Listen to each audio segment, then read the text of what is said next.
Hi, and welcome to Manhattan Beach Toyota. My name's Taryn and I operate the parts department.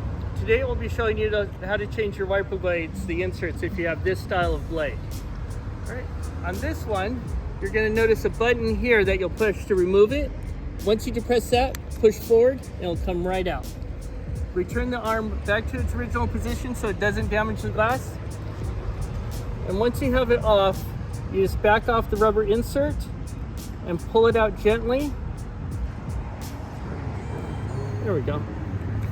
Until it comes all the way out. Once you have the new one in place, go ahead and make sure you have that little bit of gap, and you're going to feed it in right there. And just slowly pull it in, making sure that it feeds in evenly and steady all the way down.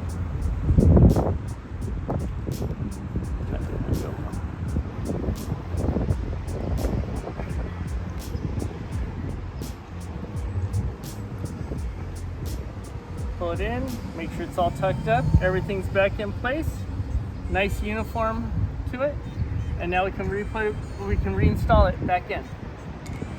We'll slide it back in, listen for the click, jiggle it back and forth, make sure it's in place, and return it back to its position. And you're all set. Thank you for watching the video, and I hope you come see us soon.